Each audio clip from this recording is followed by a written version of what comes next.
tout d'abord, ce que j'aimerais vous dire, c'est ce dont je ne vais pas parler. Et ce dont je ne vais pas parler, eh bien, c'est d'abord d'Edith Cavell, puisqu'on dit en principe Cavell, mais je vais dire Cavell par... voilà, pour franciser un petit peu par habitude. Je ne vais pas vous parler d'Edith Cavell. Mon livre, il ne s'agit absolument pas d'une biographie, d'autres l'ont fait, ils l'ont certainement mieux fait que je ne l'aurais fait moi-même. Je ne vais pas donc vous parler de la personne, en tout cas pas pour elle-même, et je ne vais pas non plus vous parler du personnage. Je ne vais pas vous parler, en tout cas, de cette figure mémorielle capitale pour la Première Guerre mondiale qu'a été Edith Cavell. Ce dont je vais vous parler, au contraire, c'est de Cavell et bien d'autres, mais en tant que nœud au sein d'un réseau, et même d'un vaste réseau. Et c'est ce réseau que vous voyez ici. Un réseau à comprendre, évidemment, comme une réalité de la clandestinité, mais un réseau à comprendre aussi comme une réalité sociologique, c'est-à-dire un ensemble de liens qui unissent des personnes, ces personnes qu'on peut considérer comme des nœuds entre ces liens. Alors, ce que vous voyez ici mérite peut-être quelques mots d'explication. On pourra éventuellement revenir par la suite sur les sources, la méthode, etc., qui m'ont permis d'en arriver à cette étrange toile d'araignée. Mais ce que vous voyez ici, eh bien, d'abord représente les 180 membres du réseau, qu'on imagine souvent comme étant au centre du réseau, se trouve en fait ici, au milieu de tout un tas de liens, certes, mais elle n'occupe pas une position centrale à proprement parler. Et la manière dont j'ai représenté le réseau ici a aussi une dimension spatiale. C'est-à-dire que s'il fallait placer le nord quelque part, eh bien, ce serait très classiquement comme sur une carte au-dessus. Donc ce que vous voyez ici, c'est le groupe bruxellois, avec une disposition entre les différents nœuds, entre les différentes personnes qui reproduisent plus ou moins la géographie bruxelloise. Idem pour Mons-et-le-Borinage, et alors ici pour le nord de la France, c'est-à-dire essentiellement le département du Nord, on peut dire avec une importance assez centrale de la forêt de Mormal, que vous connaissez probablement. Donc une forêt située près de la frontière. Ça, c'est une première remarque. Deuxième remarque, elle est moins spatiale que temporelle, c'est-à-dire que le réseau, tel que vous le voyez apparaître ici, c'est dans sa configuration finale. Et sa configuration finale, on peut au fond la localiser dans le temps très précisément comme étant au 31 juillet 1915, peu avant minuit et demi. À partir de ce moment-là, commencent les arrestations qui vont évidemment pulvériser cette structure. Alors, ce dont je vais vous parler ce soir, ce sera d'abord de la formation de ce réseau, de ses activités, de son substrat social, parce qu'il ne naît évidemment pas de nulle part, de son démantèlement, après tout, c'est surtout pour ça qu'il est connu, et ensuite, assez brièvement, de la mémoire, non pas de Cavell elle-même, mais du réseau lui-même, et un petit peu de la manière dont elle s'est construite. Alors, pour évoquer sa formation, eh bien, je ne vais pas partir de Cavell, parce que mon propos ici va s'efforcer de décentrer le point de vue, donc de ne pas partir de Cavell, mais bien de partir des autres, plus exactement de chacun de ceux qui vont constituer ce réseau, et de partir au tout début de la guerre, quand il n'y a pas encore de réseau. Donc, d'une certaine manière, vous pouvez supprimer la plupart des liens qui apparaissent ici. Ce qui est important au début de la guerre, c'est cette réalité, à la fois patriotique et humanitaire, des ambulances qui se créent en août 1914. Alors, ces ambulances, ce ne sont pas des véhicules de premier secours, hein. Le terme ambulance est à comprendre comme une sorte de poste avancé, de poste de premier soin, qui est plus ou moins improvisé et qui, en l'occurrence, est mis sur pied par des éléments assez divers, en fait, de la population civile. Donc c'est une manière, au fond, pour les civils, de se mobiliser dans la guerre. On retrouve des ambulances qui se créent de part et d'autre de la frontière, tant dans le département du Nord et bien entendu beaucoup d'autres départements français, que dans l'ensemble de la Belgique. Ces ambulances sont créées pour la plupart par des notables locaux. Des notables locaux, ça peut être des cadres d'entreprise, ça peut être des ecclésiastiques. On a même, en l'occurrence, à Mons, une loge maçonnique qui va créer sa propre ambulance. Et ces notables sont aidés par des professionnels du monde médical, des médecins, des pharmaciens, des infirmières, et par un certain nombre de bonnes volontés très diverses qui se rassemblent autour d'eux. L'objectif premier, évidemment, c'est d'abord de venir en aide aux enfants du pays, c'est-à-dire aux soldats, en l'occurrence pour la Belgique, aux soldats belges qui vont affronter l'ennemi. Alors, cette ambition de venir en aide à ses compatriotes va très vite être déçue dans le cas belge. C'est-à-dire que pour les ambulances qui se créent dans la région de Liège, dans la région d'Anvers, d'accord, ils se retrouvent avec des soldats belges sur les bras. Dans le Hainaut, ce n'est absolument pas le cas. C'est-à-dire que ceux qui vont s'affronter autour de Mons, les 23 et 24 août 1914, lors de la première bataille qui voit s'affronter l'armée britannique et l'armée allemande, eh bien, ce ne sont évidemment pas des Belges, mais bien des soldats britanniques et des soldats allemands. Mais quoi qu'il en soit, ces soldats, surtout britanniques, vont être pris en charge par ces ambulances. Et on voit comme ça, pour l'ensemble du Hainaut, eh bien, 1250 blessés britanniques qui sont pris en charge par ces créations, plus ou moins spontanées, de la population locale. C'est dire si cette intervention médicale des autochtones, si je puis dire, a vraiment un impact très important dans la prise en charge des blessés à l'issue de la bataille. Et on retrouve ce phénomène non seulement autour de Mons, mais on le retrouve également lors de la retraite britannique, dans le nord de la France, et notamment autour de la forêt de Mormal, que ce soit à Marmal, à Bétigny, etc. À Béligny, pardon. Alors, ces ambulances, pour vous donner un exemple de ces ambulances, eh bien, ces ambulances, on les retrouve par exemple dans le Borinage. Le Borinage, c'est une région autour de Mons, Mons, capitale de province assez bourgeoise, ville d'importance moyenne, mais qui est entourée d'une région qui est extrêmement industrielle, notamment caractérisée par de très nombreux charbonnages. Et on va retrouver à Ouham, qui est une de ces nombreuses communes du Borinage, on va trouver une de ces ambulances qui se construit autour de la personne d'Herman Capio. Herman Capio, c'est un ingénieur des mines qui travaille au charbonnage d'Ornu et de Ouham. Il va notamment mettre à disposition de l'ambulance les locaux du charbonnage.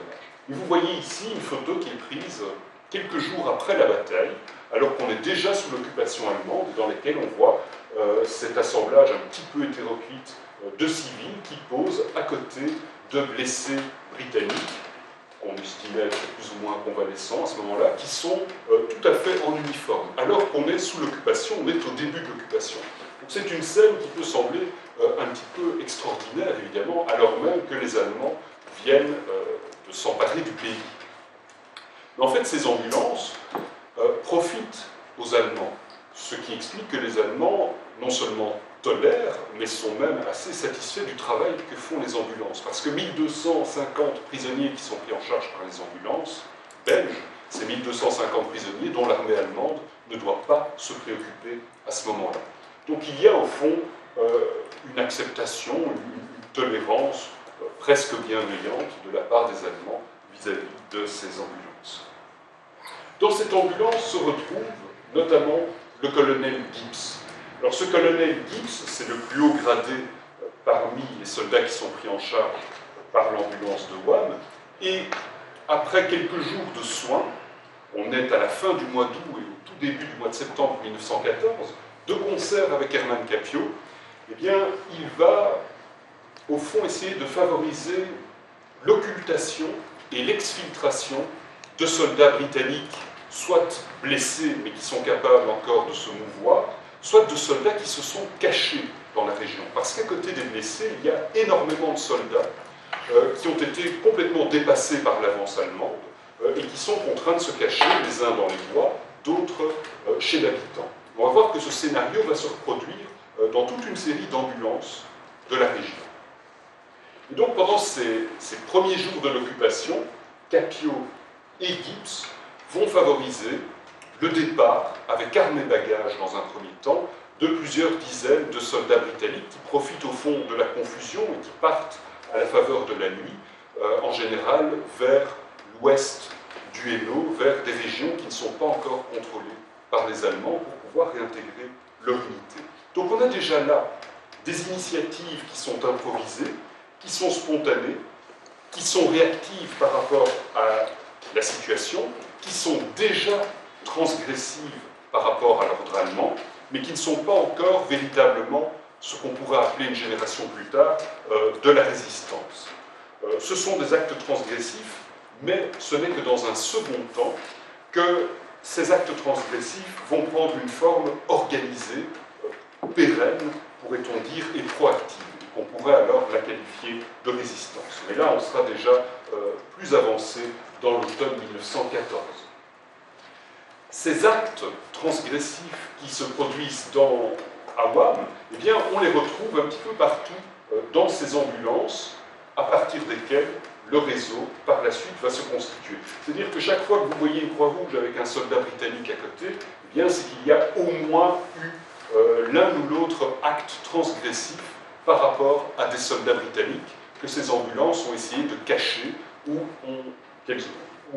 dont elles ont essayé de favoriser l'évasion. On remarquera de manière assez ironique, si on pense à la manière dont la mémoire s'est construite par la suite, que parmi ces ambulances qui par la suite vont constituer le réseau, il y en a deux qui, à ma connaissance, en tout cas, n'ont pratiqué aucun acte clandestin. Il y a d'abord celle de Mons, et puis il y a celle à Bruxelles d'Edith Cavell. Donc Cavell n'est absolument pas impliqué, pour autant qu'on le sache, dans des actes transgressifs au début de la guerre.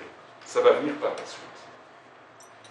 Alors ce qui va se passer dans les semaines qui vont suivre, eh bien, c'est que toute une série de personnes, toute une série d'habitants de la région vont se tourner vers ces notables pour leur confier des soldats britanniques qui parviennent encore à se cacher, dans le Borinage ou éventuellement dans les forêts des alentours. Donc ces notables locaux, qui sont actifs dans les ambulances, qui ont des contacts avec la Croix-Rouge, qui sont en contact aussi avec les Allemands, en fait, eh bien, vont devenir des espèces de points de ralliement pour les personnes qui gardent chez elles des soldats britanniques. On sait qu'ils s'occupent de soldats britanniques. Ces notables aussi souvent ont des connaissances linguistiques, notamment celle de l'anglais, qui est loin d'être maîtrisée par l'ensemble de la population du Borinage, comme vous pouvez vous en douter, surtout une population ouvrière, industrielle. Eh bien, ces personnes, ces notables, vont servir de point de ralliement.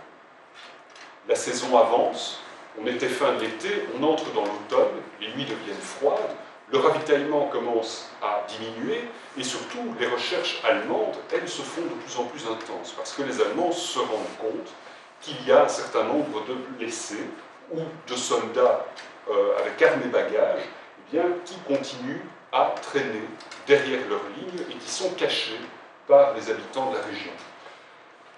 Les ambulances, elles, continuent à fonctionner, ou plus exactement, elles commencent à vivoter, parce que dès que les soldats deviennent convalescents, à peu près vers la mi-septembre, et puis le mouvement va se prolonger encore pendant plusieurs semaines, à peu près jusqu'à Noël, eh bien ces soldats vont être pris en charge par les Allemands, qui vont les concentrer dans des hôpitaux, ou qui vont directement les expédier dans les camps de prisonniers de guerre en Allemagne. Donc il devient de plus en plus dangereux de cacher un soldat, et il devient également de plus en plus coûteux de cacher un soldat, puisque pour une famille dont le ravitaillement est assez précaire, eh bien nourrir un ou deux grands gaillards avec fort accent écossais qui se cachent dans le grenier, ça devient évidemment de plus en plus difficile. Donc, assurer l'exfiltration de ces soldats, l'évacuation de ces soldats hors du pays occupé, devient de plus en plus pressant. Le problème, c'est qu'à l'automne 1914, eh bien, le front s'est stabilisé, le front est devenu étanche, et il n'y a donc plus qu'une seule issue possible, c'est vers le nord, et vers les Pays-Bas qui sont restés neutres. Alors Hermann Capio va être le premier à chercher une filière vers le nord. Et je vous épargne les détails, mais de fil en aiguille, eh bien, il va entrer en contact avec Edith Cavell, il va se rendre à Bruxelles avec deux des soldats britanniques qui sont abrités à Wam, donc dans la commune dans laquelle il habite. Et on peut dire qu'à partir de novembre 1914, le 1er novembre, ça tombe bien, eh bien, on peut commencer à parler de mise en réseau. Donc ces deux soldats vont être amenés à Bruxelles avec l'espoir de pouvoir les exfiltrer vers les Pays-Bas. Et ce sont les deux premiers de toute une série. Alors, deuxième phase de cette mise en réseau, on a déjà Herman Capio, Edith Cavell, eh bien ce sera désormais le troisième groupe qui en fait existe de manière autonome déjà pendant l'automne 1914, avec notamment l'institutrice Louise Cullier et le prince Réginald de Crouy. Eh bien, ce groupe va entrer en contact avec Herman Capio.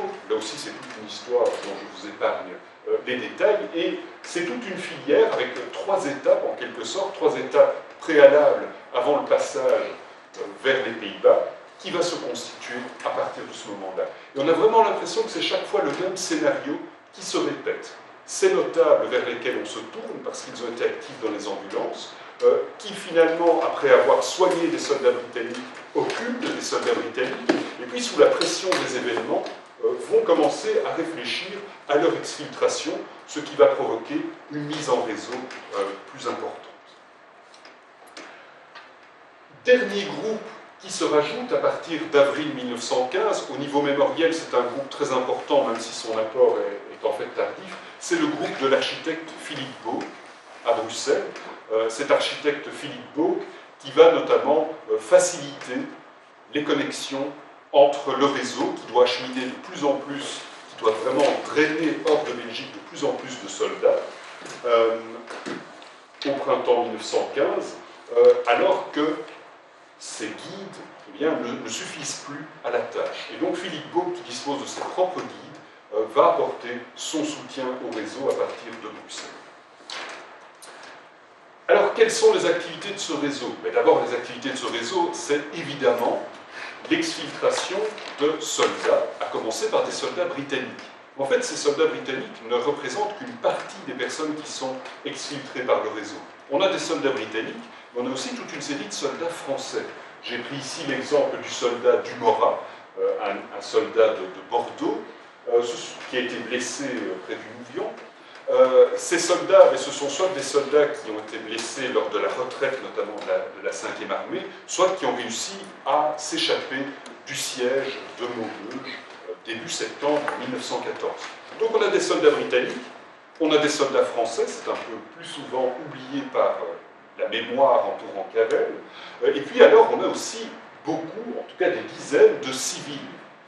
Des dizaines de civils, des Français, des Belges, qui veulent passer aux Pays-Bas pour pouvoir prendre les armes sur le front. Là aussi, c'est un aspect qui était un petit peu oublié, en tout cas relégué dans l'ombre, disons, de la mémoire de Cavell.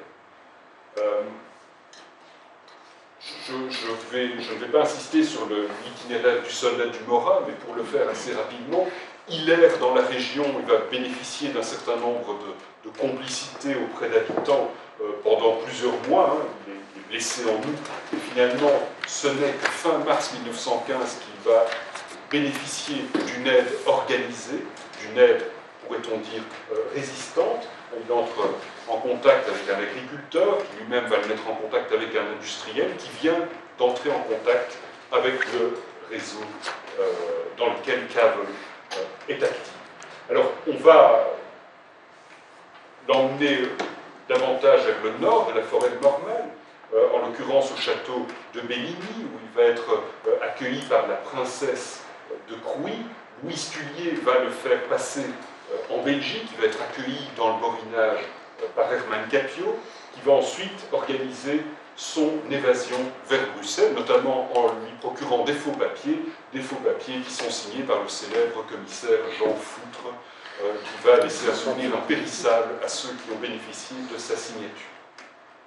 Arrivé à Bruxelles, il est pris en charge par Edith Cavell et par Herman Capio, qui vont ensuite organiser son départ vers les Pays-Bas. Et le même scénario se répète pour des dizaines, voire des centaines de personnes. le nombre n'en est pas connu. On évalue qu'il y a eu au moins 200 personnes. On dit parfois 200 soldats britanniques. Il y a sans doute moins d'une centaine de soldats britanniques dans cet ensemble, mais en tout cas au moins 200 personnes qui vont profiter de tout cela, parmi lesquelles un certain Henri Giraud, qui n'est autre que le futur général Giraud, qui en fait ne fait que passer très brièvement par le réseau, mais il est pris en charge par deux personnes qui sont en contact avec Cavell et qui abritent de temps en temps, qui hébergent de temps en temps à Bruxelles des évacués. Alors ces activités du réseau, ce n'est pas que l'évasion, mais on retrouve d'autres formes de cette résistance avant la lettre, qui est une résistance non armée, qui émerge en France et en Belgique en 1914 à 1915. D'abord, il y a du renseignement. Alors, ce n'est pas ce qu'on pourrait appeler le core business du réseau, c'est un renseignement qui est finalement d'opportunité, ce n'est pas du tout prioritaire, mais de temps en temps, eh bien, ces personnes qui sont capables d'évader, de faire exfiltrer des soldats britanniques, eh bien, leur donnent un rapport destiné par exemple au War Office. Et ici, on a, à ma connaissance, le seul rapport émanant du réseau qui était retrouvé dans des archives britanniques, c'est un rapport d'Herman Capio. Herman Capio va le donner à un de ses soldats. Un des soldats britanniques qui s'apprête à quitter la Belgique pour les Pays-Bas. La grande question, qui à mon sens est une question d'ordre tout à fait secondaire, mais qui en tout cas semble pas mal agiter les esprits, notamment en Grande-Bretagne, est de savoir si Edith Cavell elle-même a fait du renseignement. Je ne sais pas, en tout cas rien ne montre qu'Edith Cavell ait été impliquée dans ces affaires de renseignement et d'espionnage, mais le réseau n'a absolument pas besoin de son implication pour pouvoir, en tout cas, faire du renseignement. Le réseau veut aussi servir là encore, c'est un rôle plutôt auxiliaire, de service postal clandestin, c'est-à-dire qu'il va faire passer du courrier écrit par des soldats belges et français engagés sur le front, à leurs familles qui sont restés du mauvais côté du front en pays occupé. Et on sait l'importance capitale que la correspondance a pour le maintien du moral des soldats engagés sur le front, et ce pour toutes les armées. Donc pour l'armée belge notamment, ce genre d'entreprise a une importance capitale. Et on peut dire que d'une certaine manière, un de ces réseaux de postes clandestines, qu'on appelle le mot du soldat, va emprunter la filière Cavell pour pouvoir acheminer cette correspondance clandestine jusque dans le nord de la France. Un autre groupe clandestin qui, lui, s'adonne à de la presse clandestine, à de la presse underground, pourrait-on dire, la Libre Belgique, le plus célèbre des journaux clandestins de la Grande Guerre, qui est toujours le titre d'un des quotidiens belges les plus connus aujourd'hui, eh bien, cette Libre Belgique, elle aussi, elle va emprunter le réseau comme on emprunterait finalement une voie de communication pour pouvoir être diffusée. Et là encore, cette Libre Belgique, elle apparaît à Bruxelles, mais grâce à Philippe Boeck, qui est en contact à la fois avec la Libre Belgique, dont il est un des principaux organisateurs, en tout cas pour ce qui concerne la distribution, et à la fois avec le réseau Cavell, eh bien, il va acheminer des Libres Belgiques vers le nord de la France. Alors, quel est le substrat social de ce réseau? C'est un substrat social dont on peut constater assez vite les origines très diverses. Là, je vous ai donné quelques exemples complètement en vrac. Octave Malice, facteur, David Blum, pasteur protestant, François Crapé, mineur, Charlotte Matin, femme de chambre, quelques châtelains, dont le prince Réginald de Crouy, c'est de la très haute aristocratie européenne, on trouve un industriel, l'architecte Philippe Boeck, des cafetiers, des pharmaciens, etc. Donc un substrat social qui est extrêmement varié. Mais je crois que cette diversité ne doit pas nous masquer le fait que toutes ces personnes n'ont pas le même rôle et n'ont pas la même centralité dans le réseau. Et s'il fallait distinguer les 4 personnes qui ont la plus grande centralité, c'est-à-dire à la fois qui sont en contact avec le plus grand nombre d'autres membres du réseau, et en même temps avec des membres du réseau qui eux-mêmes ont de nombreux contacts, c'est comme ça qu'on peut calculer, les programmes qui permettent de le faire, la centralité d'une personne dans un réseau, eh bien on constate que ces 4 principaux animateurs, Réginald de Crouy, Louis Tullier, Herman Capio et Edith Cavell sont tous des notables, proviennent tous, exercent tous d'une manière ou d'une autre des fonctions dirigeantes dans la société, bénéficient toutes d'un certain ascendant social dans le milieu dans lequel elles vivent. Donc des notables qui jouent un rôle très important à la tête, pourrait-on dire, du réseau. Quand je dis à la tête du réseau, c'est une image, parce que ce réseau n'est pas du tout hiérarchisé. Mais en tout cas, il se construit autour de personnes que je qualifierais moins de chefs que d'animateurs de ces activités clandestines. Et ces quatre-là jouent clairement un rôle central. Donc, Edith Cavell n'est pas la tête du réseau, mais on pourrait dire qu'elle est une des quatre animatrices principales de ce réseau. Si je descends encore un petit peu en dessous, en termes de centralité, et que je prends les 10 personnes les plus importantes, eh bien, je constate que pour 9 d'entre elles, l'exception étant Octave Malice Factor, c'est qu'on retrouve à nouveau ce rôle tout à fait moteur des notables, et particulièrement des notabilités locales. Donc il y a vraiment là un rôle moteur de ces notabilités, même si elles n'ont pas, à proprement parler, un rôle de direction. C'est plus un rôle d'animation et un rôle de coordination également. Alors pourquoi ces notables? D'abord, il y a ces contacts avec la Croix-Rouge. Je vous rappelle l'importance initiale qui est absolument capitale dans la manière dont le réseau va se constituer de ces ambulances. Ensuite, ces personnes disposent d'un capital social qui est très important, bien entendu. Pour le recrutement au sein du réseau, c'est un facteur qui est loin d'être négligeable. Ces notables sont aussi, dans leur région, les seuls à connaître des langues étrangères utiles. L'anglais, bien entendu. Herman Capio, c'est un type qui a travaillé comme ingénieur en Angleterre. Il y a une trentaine d'années, une partie de sa formation, il l'a faite en Angleterre. Il maîtrise parfaitement l'anglais. Il maîtrise aussi l'allemand, ce qui est, là aussi, un avantage important pour pouvoir négocier avec l'occupant et par conséquent faciliter l'occultation et les éventuelles négociations avec lui. Et puis ces notables, de par leurs différents rôles, notamment dans les comités de ravitaillement, disposent aussi de facilités de circulation à une époque où la circulation, particulièrement dans le nord de la France, est complètement cadenassée, où la vie semble se replier sur la localité, sur la commune dans laquelle on vit. Et enfin, ces notables sont aussi les seules personnes, en tout cas pour la plupart d'entre elles, à avoir des contacts dans d'autres régions que celles dans lesquelles ils vivent. Donc c'est chaque fois à travers ces notables que les contacts entre les différentes régions vont s'établir. Donc vraiment un rôle absolument moteur de ces contacts, de ces notables. Ce qui est très intéressant aussi, c'est qu'on constate dans ce substrat social, c'est la rencontre de deux mondes qui, en temps de paix, ne se seraient pas rencontrés. C'est-à-dire que j'ai entouré de jaune toutes les personnes que j'ai pu identifier de manière claire et sans ambiguïté comme étant des catholiques, et parfois même des catholiques absolument militants. Et en bleu, j'ai retrouvé toutes sortes de personnes qu'on retrouve plutôt dans des milieux anticléricaux. Alors certains peuvent être protestants, d'autres sont clairement francs-maçons, ou en tout cas un certain nombre d'entre eux évoluent dans le sein des milieux libéraux ou catholiques. Donc on peut constater que le groupe du nord de la France, eh bien, c'est un groupe qui est essentiellement catholique. Dans le Borinage, c'est un groupe qui, au contraire, se construit essentiellement dans le milieu de la libre pensée.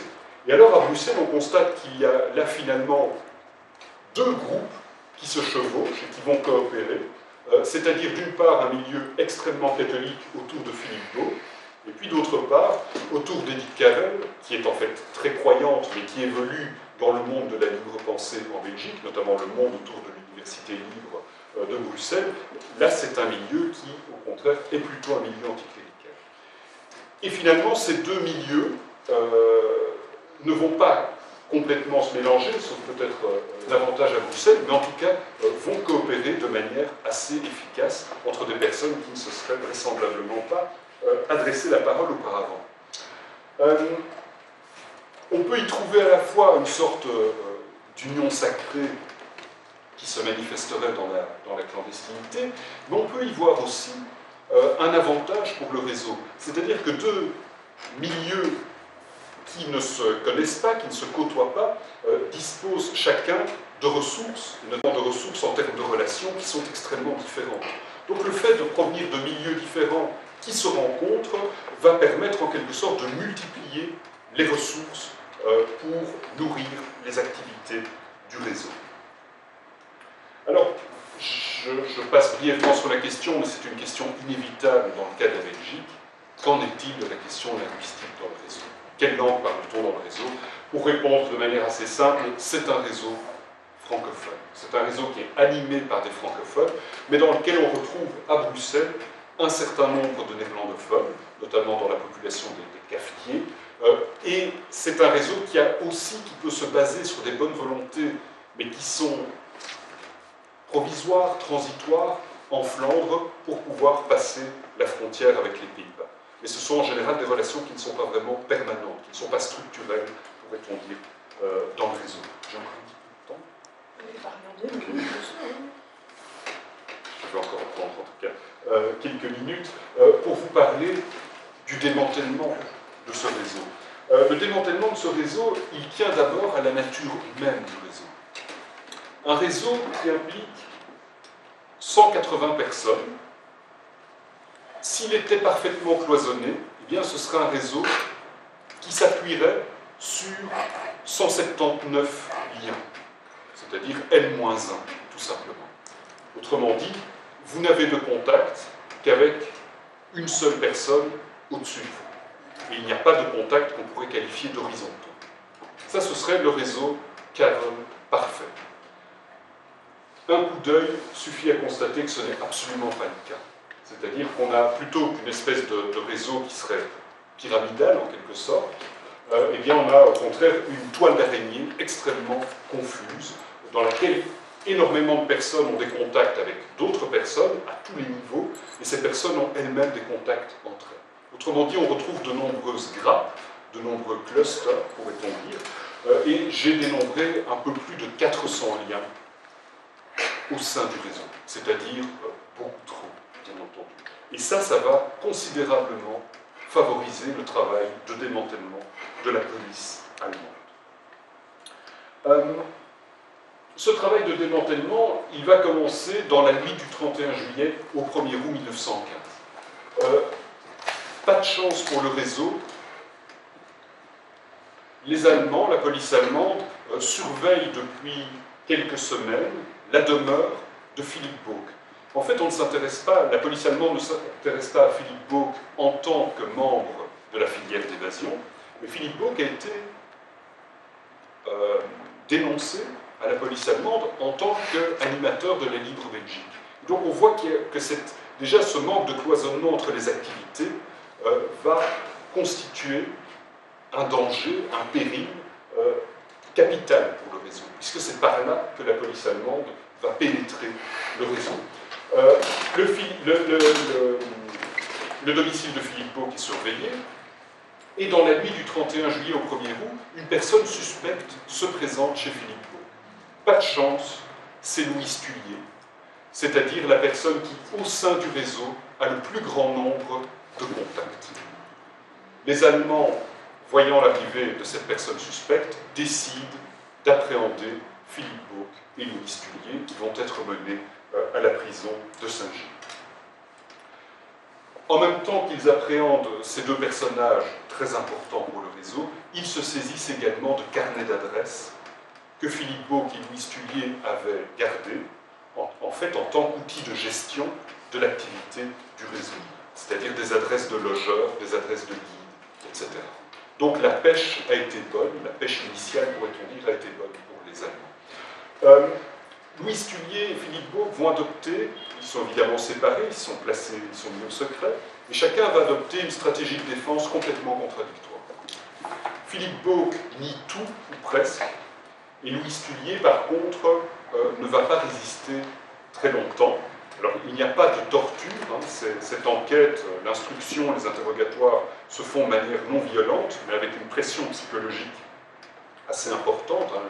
l'interrogateur semble être un homme particulièrement habile, un excellent manipulateur, et Louise Tullier eh bien, va assez vite donner un certain nombre de noms, ou en tout cas reconnaître un certain nombre de noms et d'activités. En outre, une souricière a été établie chez Bauque, et quelques heures plus tard, les premières personnes se présentent et vont être appréhendées. Et du coup, les choses vont aller assez vite. Dès le 5 août, Herman Capiot et Edith Cavell sont arrêtés.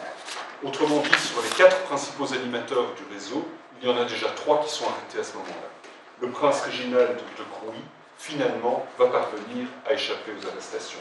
Mais de fil en aiguille, eh bien, les arrestations vont encore se multiplier à Bruxelles, dans le Borinage, de manière de plus en plus importante, et on constate que la seule grappe au sein du réseau qui échappe complètement aux arrestations, c'est celle qui se trouve tout à fait au sud de la forêt de Mormagne, dans le village de Marouane, et puis dans un certain nombre de dépendances du réseau, pourrait-on dire, notamment à Valenciennes et à Cambrai. Donc des arrestations importantes, des arrestations, on le voit ici, c'est chaque fois, en tout cas pour un grand nombre d'entre elles, des personnes qui occupent une véritable position de nœud à l'intérieur du réseau, qui sont frappées, qui sont arrêtées. Donc il y a une espèce de frappe chirurgicale des Allemands dès le départ, qui vont arrêter les principaux animateurs, à l'exception du prince de Crouy, et puis après qui vont davantage se concentrer sur des seconds couteaux, pourrait-on dire. Les conséquences de ce démantèlement vont être dramatiques pour les 35 personnes qui sont arrêtées, qui au bout de quelques semaines d'instruction vont comparaître dans la salle assez prestigieuse de l'hémicycle du Sénat à Bruxelles. Le tribunal va en condamner 5 d'entre elles à la mort. 2 vont être exécutées très rapidement. Donc, ils comparaissent le 7 et le 8 octobre 1915, et dès le 12 octobre, Philippe Bauque et Edith Cavell sont exécutés. Ça ne veut pas dire pour autant que ces 2 morts qui sont restées assez emblématiques de la mémoire du réseau, de la mémoire plus particulièrement associée à Edith Cavell, sont les seules morts du réseau. Et je crois que s'intéresser un petit peu aux autres victimes de la répression allemande permet de mieux comprendre aussi la nature du système répressif allemand, mais aussi la nature des tensions qui peuvent exister dans la clandestinité. D'abord, un 3e membre du réseau va être fusillé 1 an plus tard dans une autre affaire, à l'issue d'une autre affaire qui est d'ailleurs en partie liée à l'affaire Cavell. Mais surtout, on constate que 6 personnes vont mourir, c'est les croix grises entourées de noir, vont mourir des conséquences directes de leur déportation en Allemagne. En 1916, les conditions de détention dans les bagnes allemands, parce que les personnes qui sont condamnées aux travaux forcés ou à de lourdes peines de prison sont déportées dans des prisons allemandes, ces personnes sont soumises à un régime particulièrement draconien. Et ce régime draconien, notamment à cause du blocus de la flotte britannique, eh bien, va impliquer une ration alimentaire extrêmement basse. On peut dire que la priorité de l'Allemagne à ce moment-là, l'Allemagne qui est confrontée à une disette de très grande ampleur, sa priorité n'est pas de nourrir les prisonniers politiques qui ont été condamnés pour des menées clandestines contre son régime d'occupation et contre son armée. Et donc on va avoir 3 personnes qui, au bout de quelques mois, vont mourir dans ces bagnes allemands, et 3 autres qui vont mourir peu après leur libération à leur retour en Belgique. Et puis on a encore 2 cas particuliers, qui sont 2 cas de suicide au sein du réseau. Un suicide juste à l'issue du procès, je peux éventuellement revenir sur les circonstances très particulières de ce suicide, et puis un autre suicide juste après la guerre, de la part d'une des personnes qui a été inculpée, qui a comparu lors du procès, mais à qui le reproche va être fait non seulement d'avoir été beaucoup trop loquace en prison, et d'avoir, lors de confrontations, reconnu un certain nombre de complices, mais aussi d'avoir été impliqué dans l'affaire Louise de Béthigny, donc cette femme de bonne famille de Lille, qui a constitué pendant la guerre un réseau de renseignement pour l'espionnage britannique, et qui va être confrontée à cette Louise Tellier, ce n'est pas Louise Tullier, mais c'est Louise Tellier. Il va d'ailleurs y avoir tout un jeu de confusion entre les noms. Donc c'est une habitante du Borinage. C'est Louise Tellier qui va servir de mouton dans la cellule de Louise de Béthily. Alors je termine très rapidement par la mémoire de ce réseau. Mais cette mémoire, elle va se concentrer essentiellement sur les fusillés, et encore plus sur Cavell. Cavell va devenir au fond une des grandes figures d'une mémoire à la fois britannique et impériale également. Cavell va aussi jouer un rôle central dans une mémoire de la guerre très féminine, qui va se concentrer sur le rôle des femmes sous l'occupation. Mais on va voir également un certain nombre de survivants du réseau prendre la plume et raconter ce qui leur est arrivé, notamment les affres du procès et de leur déportation. Et parmi ces personnes, la plupart d'entre elles vont écrire des articles qui vont passer complètement inaperçus, mais deux d'entre elles, qui publient toutes deux en 1933, vont au contraire connaître un très grand succès de librairie et un très grand succès mémoriel. Elles sont d'ailleurs encore aujourd'hui constamment citées par les historiens. C'est la princesse Marie de Crouy et l'institutrice Louise Tullier, qui viennent toutes deux d'un milieu extrêmement catholique, très à droite aussi, et qui vont donner au fond une certaine image du réseau, d'un réseau qu'on pourrait finir par imaginer comme étant un réseau essentiellement mené par des femmes, ce qui n'est pas le cas. Les femmes représentent environ un tiers des effectifs du réseau, mais aussi une image au fond très catholique, très nationaliste, très belgo-française aussi, il faut le dire, de ce réseau Cavell. Et on va voir la mémoire de ce réseau par la suite se concentrer de plus en plus et finalement se réduire, se rétracter sur la personne unique de Cavell. Alors simplement un petit mot de conclusion avant de passer aux commentaires et à la discussion. On a donc un réseau dont les activités très résistantes, pourrait-on dire, puis à proprement parler résistantes, s'étendent sur la première année de l'occupation, jusqu'en 1915. Au moins 200 hommes ont bénéficié de ces activités. On a vu que cette activité a eu un coût humain qui dépasse assez largement les seuls noms de Beau et de Cavell, mais les autres victimes de la répression ont été totalement occultées par la mémoire du réseau, notamment parce que, pour la plupart d'entre elles, elles n'ont pas été fusillées, alors que le fait d'être fusillé, le fait d'être exécuté par l'ennemi est le brevet de patriotisme parfait. Les autres, non, se sont contentés de mourir de faim.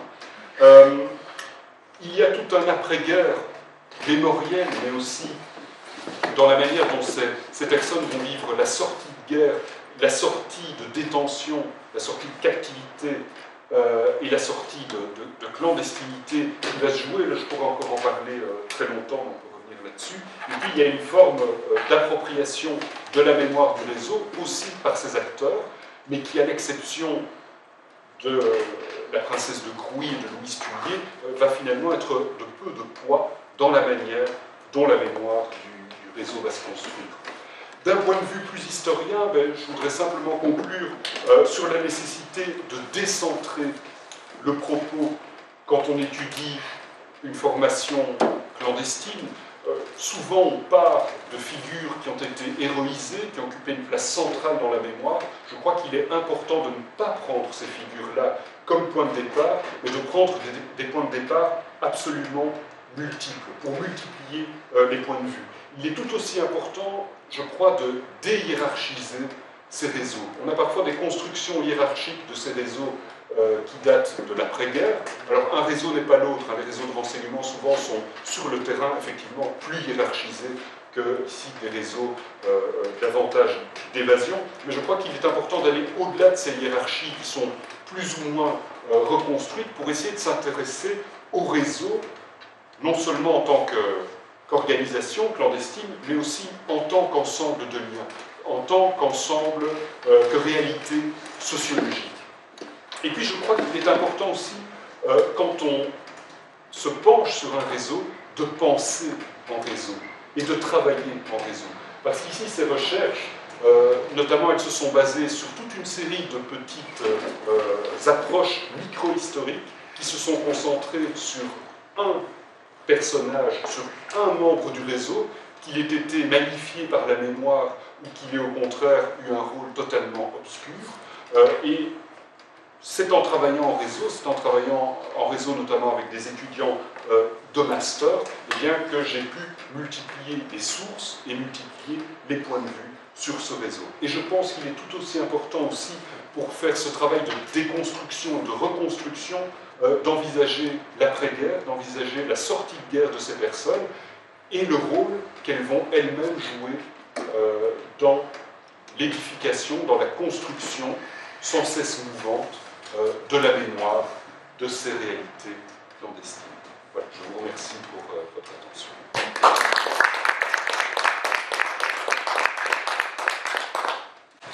Merci beaucoup Emmanuel pour ce bel exposé qui complète très bien pour moi qui l'ai lu le livre. Et ce que je te propose, c'est de dire quelques mots qui vont finir par des questions et puis on commence à discuter tous les deux et puis ensuite on intègre tout le monde à cette discussion. D'abord, merci pour m'avoir invité. L'année dernière, pendant que tu étais ici à l'Institut, on a profité de toi dans mon séminaire. Et aujourd'hui, il y a 2 étudiants du séminaire qui sont venus ici. Donc, c'est très bien ces échanges. Merci aussi pour toutes ces années où on a travaillé ensemble. Et je crois que nous faisons partie, je peux le dire, puisqu'on est là tous les deux, des pionniers qui ont découvert que la Première Guerre mondiale était vraiment un laboratoire de l'histoire des violences du XXe siècle. Et tu viens encore de prouver magistralement dans ce livre. Dans ce livre que j'ai lu vraiment comme un roman d'espionnage. Comme un roman d'espionnage, c'est la qualité de cette micro-histoire fait qu'on a un nombre de détails. Et d'ailleurs, je regardais ta feuille de notes, je vais la montrer à tout le monde. Je ne sais pas si vous avez déjà vu des brouillons de Simenon, c'est comme ça, hein. Et bon, ça donne ça. Et avec cette reconstitution exacte, sauf que là, c'est pas de la fiction, mais je vais y revenir tout à l'heure. Donc ça, c'est la première chose. Et dans l'idée de ce laboratoire, il y a quelque chose qui compte pour nous deux, tu y es revenu très vite, c'est les concepts qu'on utilise. Et en effet, un concept central de l'étude de la Deuxième Guerre mondiale, qui est le concept de résistance, le concept de collaboration et le concept plus récent pour nous historiens, qui est le concept d'accommodement. Et alors tout cela, bien sûr, on le retrouve dans ce réseau, mais je dirais qu'on le retrouve un petit peu comme des pépites un peu brutes, pour la bonne raison que c'est la première fois que ça se passe. Et il y a un côté à la fois, qu'est-ce que je pourrais dire qui ne soit pas trop méchant pour eux, mais d'une certaine façon, tu l'as dit, un peu branquignol par moment. Ils font des erreurs, mais absolument incroyables. Parce que ce sont des civils.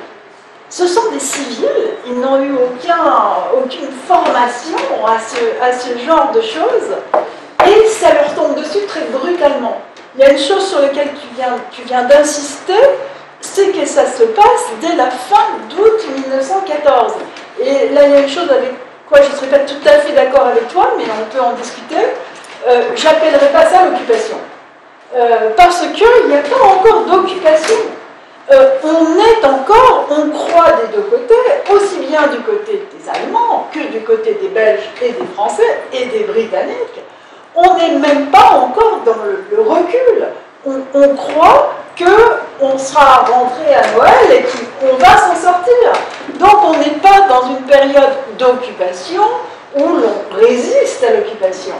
Et donc d'une certaine façon, on peut presque dire que même jusqu'à la fin, même quand l'occupation s'est installée, c'est-à-dire cette fois fin 14, bien sûr début 15, de façon particulièrement brutale, d'une certaine façon, dans leur état d'esprit, ils sont encore des civils qui espéraient que tout ça serait fini pour Noël.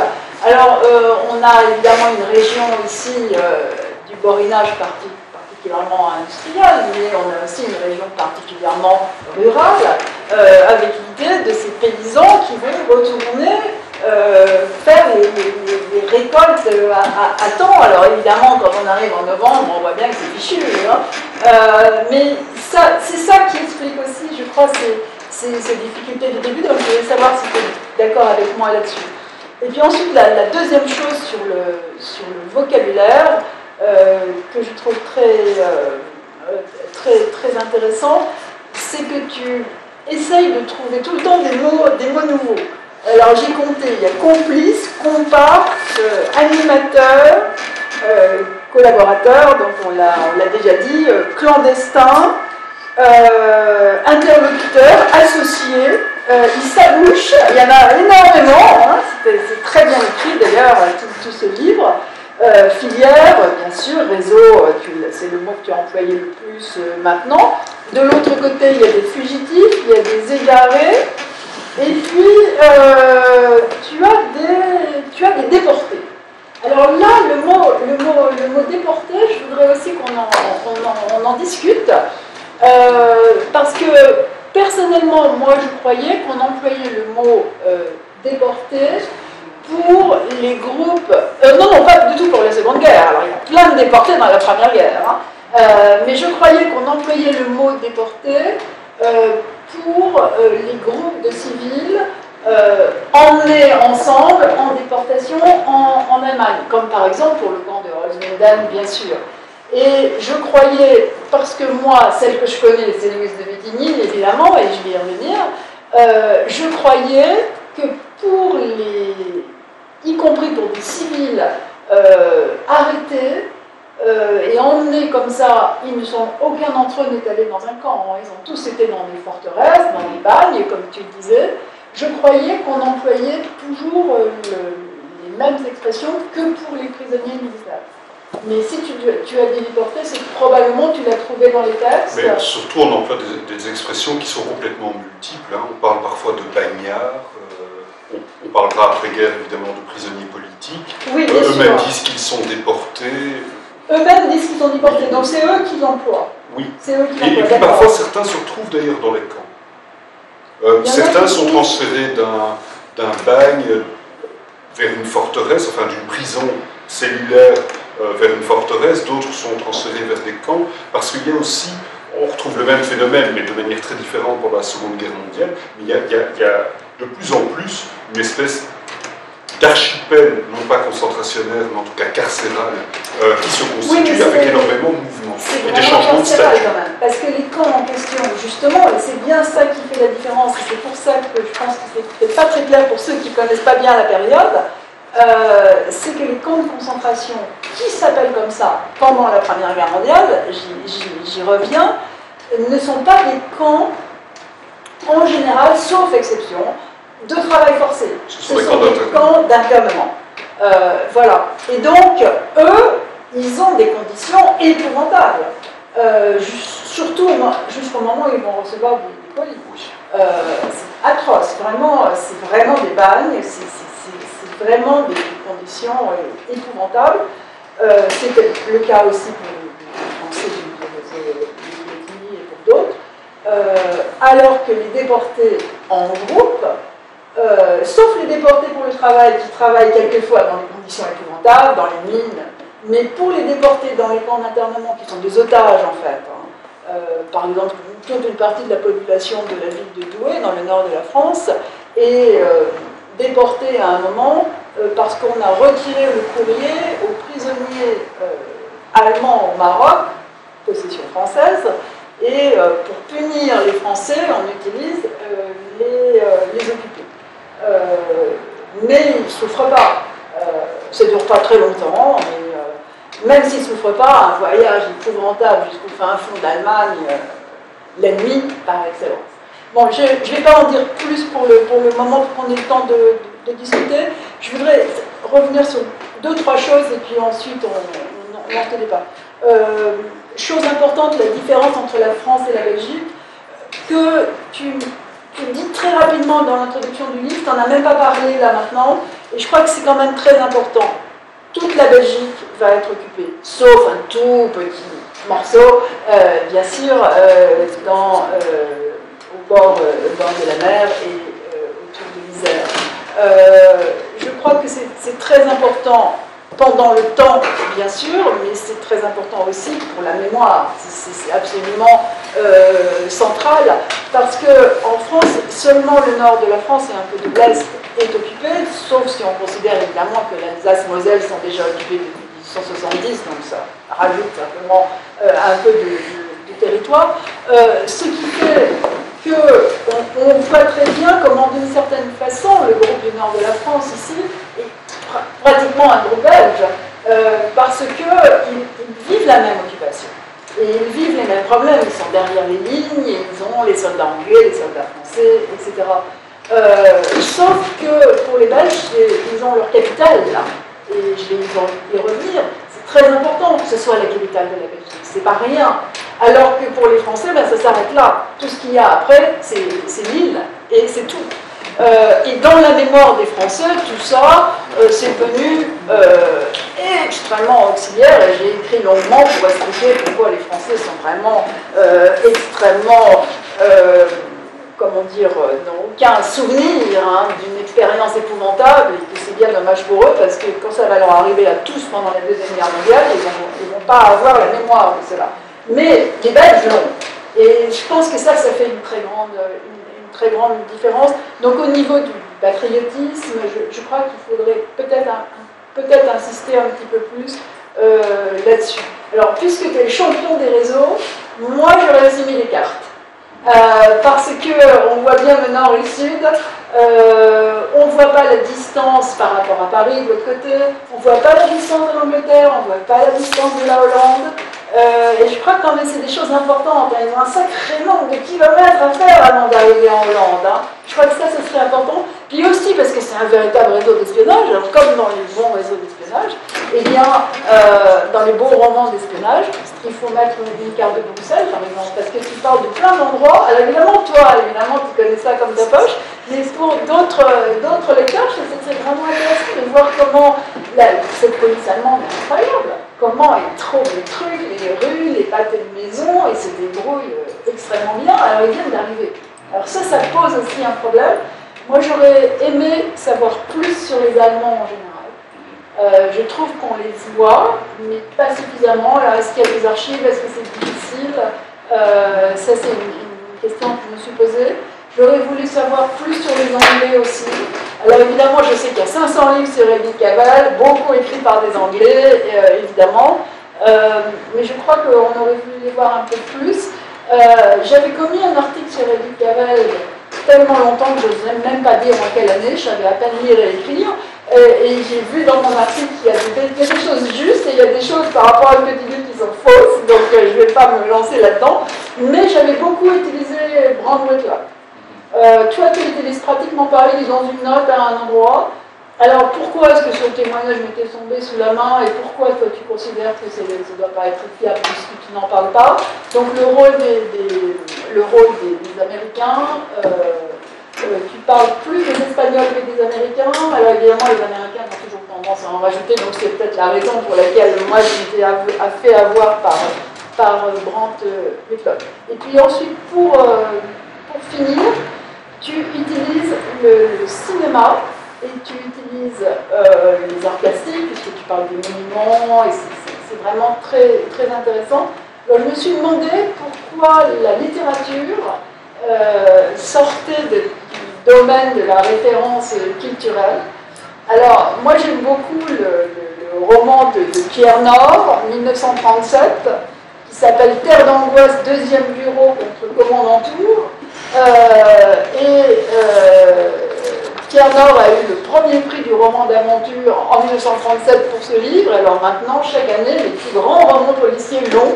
Et donc c'est assez amusant. Donc Pierre Nord, qui n'était pas du tout célèbre en 1937, mais qui est devenu énormément, surtout après la Deuxième Guerre mondiale, et qui lui-même a été envoyé dans un bataillon disciplinaire comme jeune civil, il avait 16 ans en 1916,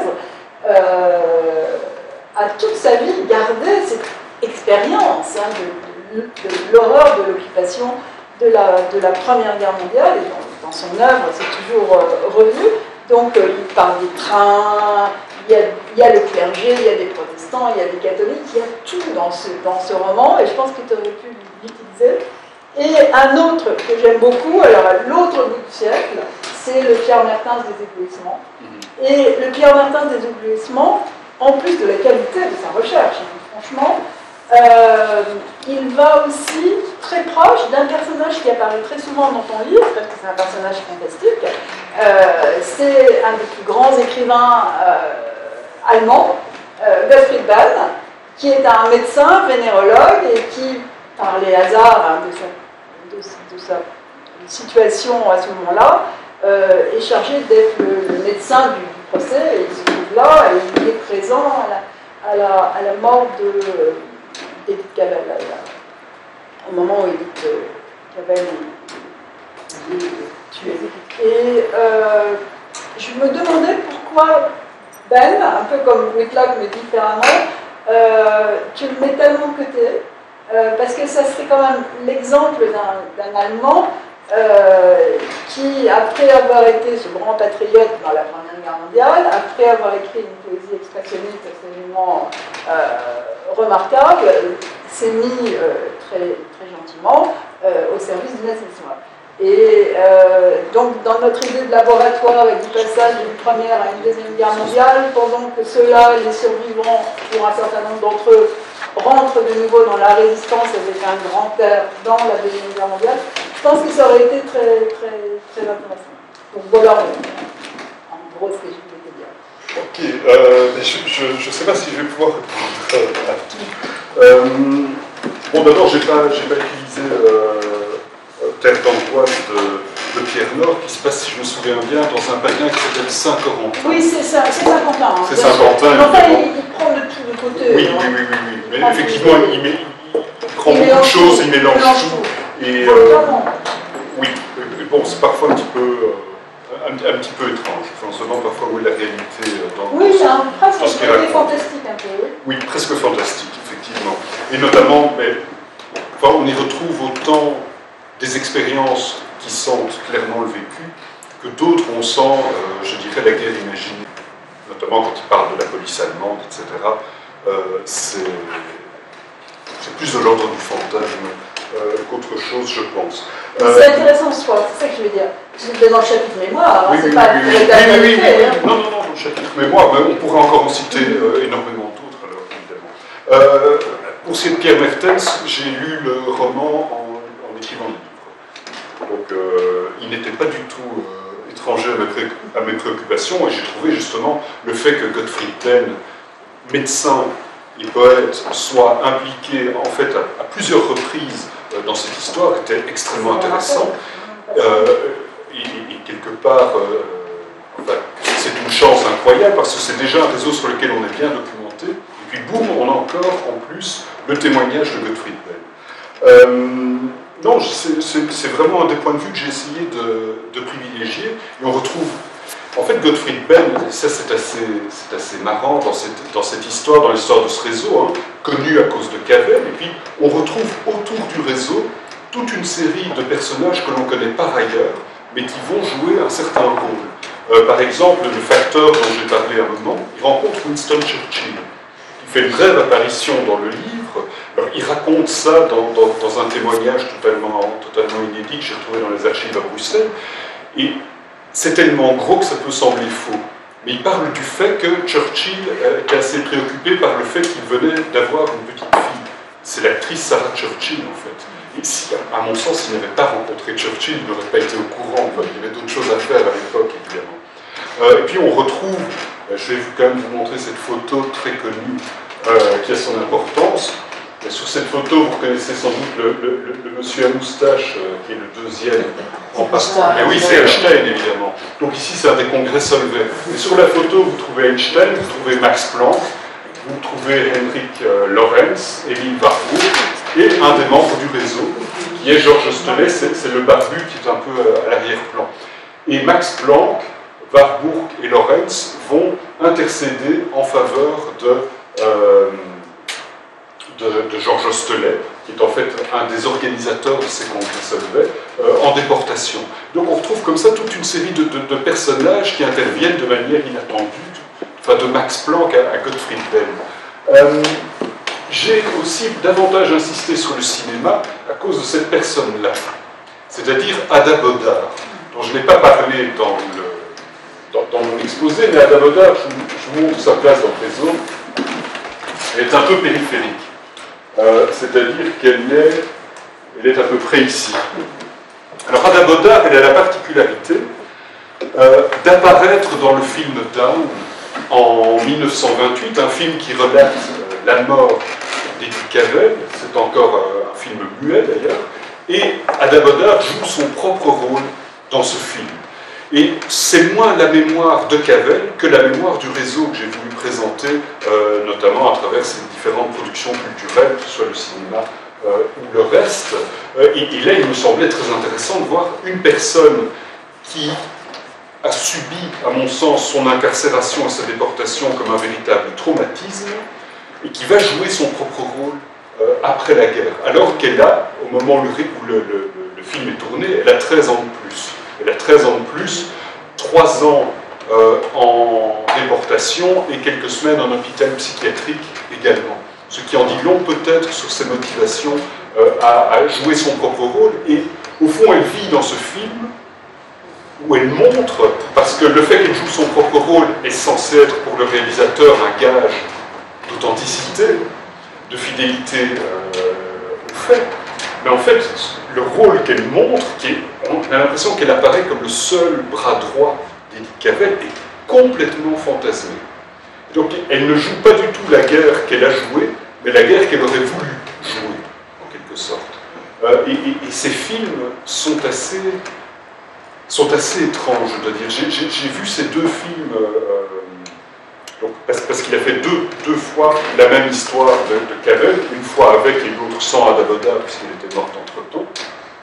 Et ces films donnent une image du réseau qui va, à mon sens, fort participer à cette espèce de rétrécissement de toute cette épopée clandestine autour de la seule personne de Cavell, avec le monde qui l'entoure, qui disparaît. Ada Bodar représente en quelque sorte encore le réseau dans la première version, et puis elle finit par disparaître dans la seconde version, ce que j'ai trouvé assez intéressant aussi. Le rôle des Allemands en général dans le réseau. Le gros problème, c'est que les archives de la police allemande, de la Zentralpolizeistelle, ont disparu. Il n'en reste, pour ainsi dire, rien du tout. Et j'ai quand même eu une chance gigantesque de tomber sur les copies du dossier d'instruction. En tout cas, sur la traduction du dossier d'instruction qui a été préservé en Belgique. Une autre personne a eu accès vraisemblablement aux originaux de ce dossier d'instruction, et c'est Ambroise Gott, qui va écrire sur le réseau Cavell en 1920 ou 21, et qui lui aussi va donner une version un petit peu étrange de cette histoire, parce qu'en même temps, il y a des documents de première main à sa disposition, parce qu'il travaille, je crois, pour la représentation, pour la mission militaire à Berlin. Il est sans cesse sur place, il a un accès direct aux sources. Mais il va, lui aussi, enlever dans ces sources allemandes auxquelles il a accès et qui n'existent plus aujourd'hui, parce qu'elles ont vraisemblablement disparu dans le bombardement de Potsdam en 1945, il a accès à ces sources et il ne va retenir que ce qui l'arrange. C'est-à-dire, notamment, il va donner une vision qui est fort lisse du réseau et qui évacue la plupart des tensions qui ont pu exister pendant l'instruction et par la suite entre les membres du réseau. Et notamment, Louise Tullier, eh bien, le fait qu'elle ait joué vraisemblablement, en tout cas si on lit les copies de l'instruction allemande, le fait qu'elle ait joué un rôle très important dans le démantèlement du réseau, est complètement évacué dans le livre d'Ambroise Gott. Et ce qui est très amusant, c'est que le livre de Louise Tullier, au moment où elle explique toute son implication dans le réseau, elle fait même ça assez bien, j'ai l'impression de manière assez honnête, mais à partir du moment où on arrive aux arrestations et à l'instruction, elle dit « Ah, je me réfère à l'admirable livre d'Ambroise Gott, qui beaucoup mieux que moi pourra raconter tout cela. » Et donc elle reproduit un certain nombre de pages d'Ambroise Gott, ce qui est extrêmement pratique pour elle, parce que notamment, elle peut complètement passer sous silence le fait que Philippe Bauque la déteste suite à une confrontation entre les deux. Et on a retrouvé le journal écrit par Philippe Bauque en prison, dans lequel il décrit Louise Tullier par les pires termes qui soient. Et la veuve de Philippe Bauque, qui va recevoir ce journal après la guerre, va vouer une haine sans nom à Louise Tullier. Et ça va créer d'ailleurs une espèce de conflit interne parmi les anciens du réseau dans les années après-guerre. Et lors de l'inauguration du monument de Philippe Bauque, il n'y aura aucun membre du réseau qui sera présent, et certainement pas Louise Tullier, bien évidemment. Donc là aussi, il y a tout un jeu assez particulier, et qui se joue aussi autour de ces archives allemandes, auxquelles tout le monde n'a pas eu accès.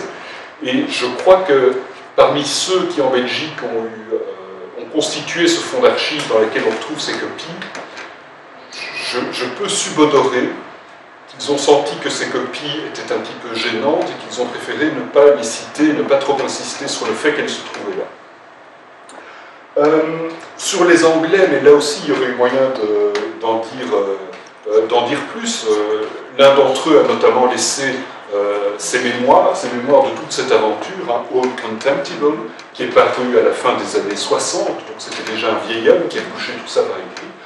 Mémoires qui sont d'ailleurs très intéressantes de par l'image qu'elles peuvent donner d'un certain nombre de membres du réseau qui apparaissent, moi je les retrouve dans d'autres documents d'archives, et puis là ils apparaissent en chair et en os parce qu'ils sont confrontés à ce soldat qui est d'ailleurs pris en charge par l'ambulance de Wann, mais on ne comprend finalement véritablement le récit de ce soldat que quand on peut comprendre la nature et la manière dont ce réseau s'est constitué. Donc c'est un des éléments, mais c'est un élément très intéressant parmi d'autres.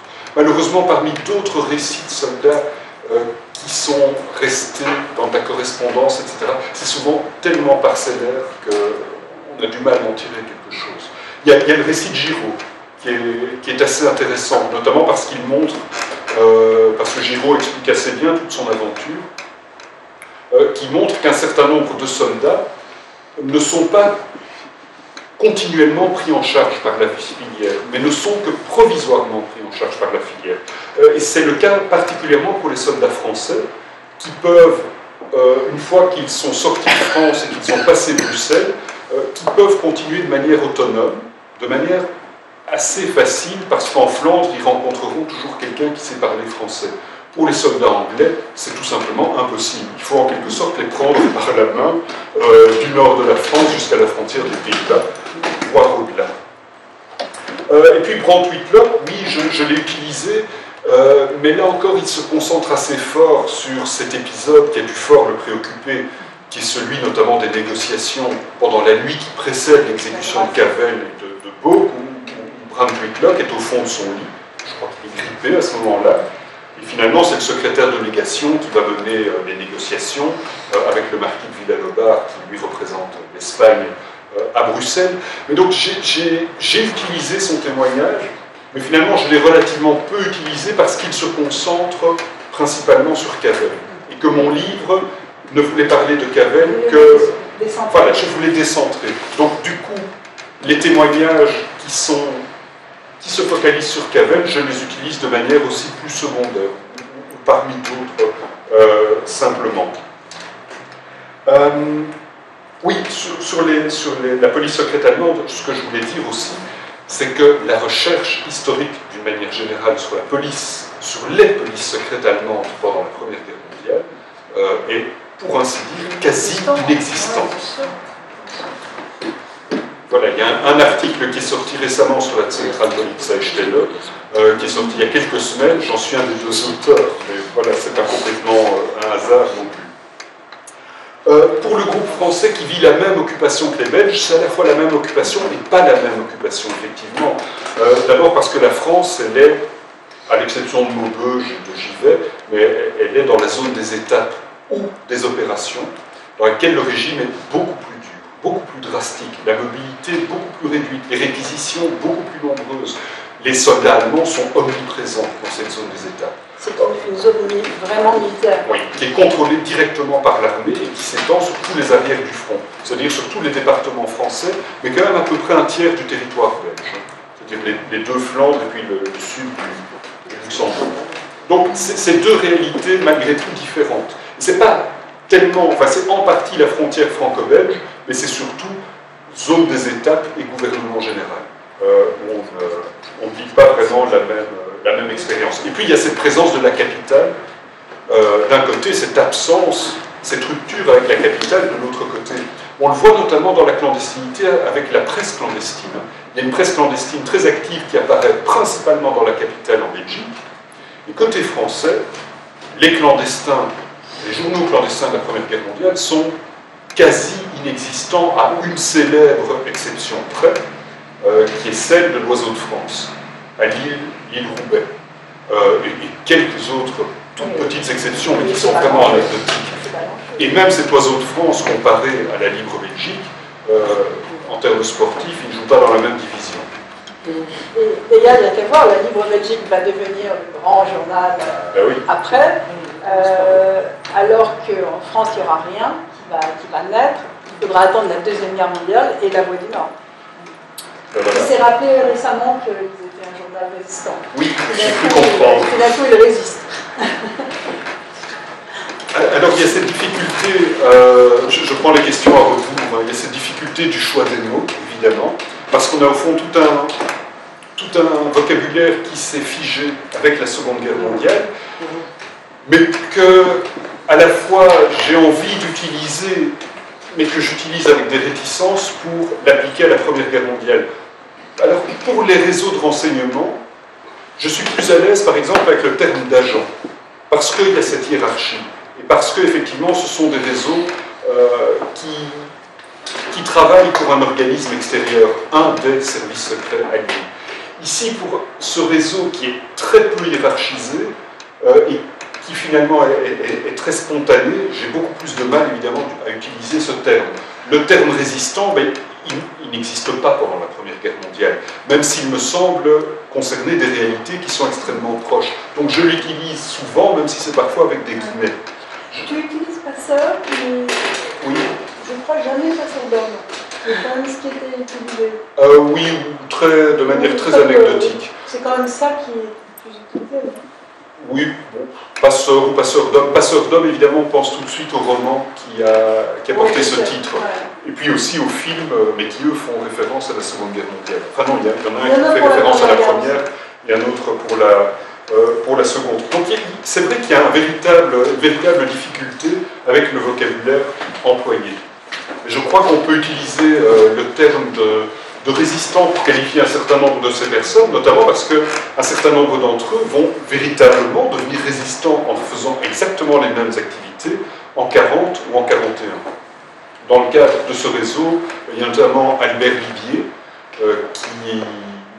qui a été déporté pendant 3 ans suite à son activité dans le réseau Cavell, et puis pendant la Seconde Guerre mondiale, qui va se réinvestir dans la presse clandestine, dans les réseaux de renseignement, qui va être arrêté en 1942 et qui cette fois-ci va vraiment mourir en déportation. Et puis il y a ce dernier terme, est-ce qu'on peut parler d'occupation dans les premiers jours de la guerre? C'est vrai qu'on est encore en pleine guerre de mouvement et qu'on n'a pas le sentiment, en tout cas, d'une occupation qui est là pour s'éterniser. On est quelque part entre l'occupation, parce que voilà, les Allemands occupent le terrain, physiquement, ils sont là, ils sont parfois dans les foyers, mais d'un autre côté, on est encore dans une période d'opérations militaires, des opérations militaires qui sont extrêmement proches, d'abord dans la manière dont les Allemands occupent le terrain, parce que plus qu'occuper le terrain, ils sont surtout de passage. Pendant toutes ces premières journées, ces premières semaines de la guerre, ce sont vraiment des unités qui passent, ce qui ne simplifie d'ailleurs pas le travail de la police allemande, puisque la police allemande celle qui existe dans le gouvernement général, elle n'est pas encore constituée, et celle qui accompagne les armées allemandes, elles passent leur temps à courir derrière les armées allemandes qui avancent vainement vers Paris. Mais donc elles n'ont pas le temps de prendre connaissance du territoire dans lequel elles devraient mener leurs enquêtes, etc. Elles doivent déjà passer à l'étape suivante. Donc il y a aussi une période au niveau policier qui est assez particulière. Finalement, ceux qui jouent le rôle de contrôle, éventuellement d'enquêteurs, c'est la gendarmerie, voire même les unités combattantes elles-mêmes, qui ne font que traverser les localités. Donc tout ça est extrêmement expéditif, improvisé et peu organisé. En fait, pendant ces premières semaines de la guerre, les civils improvisent, mais en termes d'occupation, les Allemands improvisent à peu près tout le temps. Je ne sais pas si ça répond à la question. Très très bien. Est-ce que vous avez d'autres questions? Quelqu'un l'a lu déjà? Non? Oui, je voudrais savoir comment vous avez reconstitué alors tous les liens, sur quelles sources essentiellement? Est-ce que c'est des témoignages tout simplement des agents ou alors, il y a un croisement de sources même? Oui, il y a un croisement de sources qui est assez important. D'abord, il y a toute une littérature de personnes qui ont publié leurs témoignages, mais toutes ces personnes dont le nom est entouré. Et puis surtout, il y a de nombreux témoignages qui sont restés complètement inédits et qui complètent, à vrai dire, très bien ceux qui ont été édités. On en trouve notamment beaucoup plus à Bruxelles et dans le Borinage, parmi ces témoignages inédits qu'on retrouve dans les archives à Bruxelles. Et alors que la plupart de ces témoignages sont plutôt des témoignages provenant de personnes qui, la plupart, proviennent de la bourgeoisie, donc donnent une certaine vision des activités du réseau, dans les témoignages inédits, on a beaucoup plus de monsieur tout le monde, d'ouvriers qui prennent la parole. Le célèbre facteur que j'ai cité à plusieurs reprises est un de ceux qui fait le témoignage le plus fourni, le plus étendu. Donc là, il y a déjà moyen de croiser pas mal de sources. Ensuite, il y a évidemment les sources aussi qui sont relatives à l'instruction menée par les Allemands. Donc heureusement, copie a été conservée. Je crois que c'est la seule affaire dont les PV d'interrogatoire, notamment, ont été conservés. Et puis il y a encore une autre source qui est assez intéressante, notamment vis-à-vis des hommes de main utilisés par les Allemands. Et c'est un livre qui lui est passé pratiquement inaperçu parce qu'il a été publié en Allemagne. Il a été publié en Allemagne après l'ouvrage de Marie de Crouy, après l'ouvrage de Louis Stullier. C'est un ouvrage d'un certain Baumann, donc il a déjà été publié pendant la période nazie, et qui va utiliser, lui aussi va utiliser les sources allemandes, et notamment un certain nombre de correspondances entre, à mon sens, la personne qui a joué le rôle clé, au départ en tout cas, dans le démantèlement du réseau, qui est un certain François Caber, que personne n'a jamais entendu parler, mais qui est vraisemblablement la personne qui dénonce Bauck. Donc c'est là que toute l'affaire commence. Il a trouvé de la correspondance entre ce Caber et le responsable de la Polizeistelle, donc du bureau de police secrète allemande, qui a mené l'affaire de bout en bout. Donc, de ce côté-là, il amène un certain nombre d'éléments qui sont très intéressants et qui viennent compléter la vision qui est plus du côté des autochtones, je dirais. Mais en même temps, il donne une vision qui est complètement biaisée de la manière dont les polices allemandes vont mener l'affaire, parce que pas de chance pour lui. Donc il essaye de contrecarrer ce qu'il appelle la propagande Cavell, c'est-à-dire toutes les publications belges, britanniques, françaises autour de l'affaire Cavell. Il essaie de contrecarrer cette propagande au plus grand bénéfice du régime nazi. Mais pas de chance pour lui, l'homme qui a mené l'affaire, l'enquête, l'instruction de bout en bout est juif, Heinrich Pinkhoff. Donc son rôle à lui est complètement escamoté. Donc ça donne une vision assez bizarre, au fond, de l'affaire, avec des éléments qui sont très intéressants et d'autres où, visiblement, il était tellement mal à l'aise qu'il n'a pas insisté dessus. Et en gros, est-ce que la comparaison entre le dossier d'instruction et les témoignages des acteurs eux-mêmes laisse à penser que les Allemands ont vraiment connu l'organisation à peu près exacte de... Ou est-ce que justement il y a des discordances? Non, j'ai plutôt l'impression, c'est déjà une impression que j'avais en lisant les témoignages, et je l'ai eu encore plus en lisant le dossier d'instruction, que les Allemands ont fait du bon travail, si je puis dire. notamment ce Heinrich Pinkoff, qui n'a absolument pas fait usage de la violence à une gifle près, et qui a été vraisemblablement un manipulateur absolument redoutable. Et il a réussi à convaincre, à l'exception de Philippe Bauque, qui continue à essayer de résister assez tardivement aux interrogatoires. On remarque à peu près le même scénario pour la plupart des résistants qui, après la guerre, ont témoigné de leur expérience. C'est qu'au début, ils essayent de nier, et très rapidement, c'est l'affaire de quelques jours, ils passent aux aveux, parce qu'ils estiment qu'il est inutile de résister devant l'étendue des connaissances des Allemands. Et là, notamment, il y a ce jeu de manipulation de Pinkoff qui joue un rôle très important. En tout cas, pour la Seconde Guerre mondiale, ce qui me frappe, c'est que ça correspond à un angle mort de la recherche de la résistance, c'est-à-dire non pas les réseaux, justement, créés par les Alliés, mais toutes les filières d'évasion des gens détenus dans les fronts de Stalag, qu'on connaît encore très mal, en fait. Alors là, parce qu'on a un problème de source. On sait qu'il y a des milliers, au moins des milliers de Français qui ont été sont évadés des fronts de Stalag dans le deuxième semestre 40, même premier semestre 41, mais il y a, en gros, il n'y a pas de monographie comme ça. Et c'est très intéressant, parce qu'il y a beaucoup d'aides individuelles, certainement, des gens, mais on a très très peu de sources, finalement. En tout cas, c'est vraiment un peu un angle mort de l'historiographie, et ça correspond à ce type d'organisation très peu hiérarchisée. À la limite, la seule monographie que je connais sur la résistance en France qui correspond à cette forme d'organisation, c'est ce qu'a fait Julien Blanc sur le musée de l'Homme, où il montre bien que c'est justement pas une organisation avec une tête, mais plutôt des secteurs, une nébuleuse. Boris Wildet n'étant pas, devenant le chef progressivement au moment où le réseau est démantelé. Mais en fait, auparavant, non, ça ne fonctionne pas du tout comme ça. Donc c'est très intéressant, parce que ce type d'organisation, pour l'instant, il nous échappe un peu. C'est justement l'organisation de la première année de l'occupation de la guerre de 40, et donc on les sous-estime, en fait.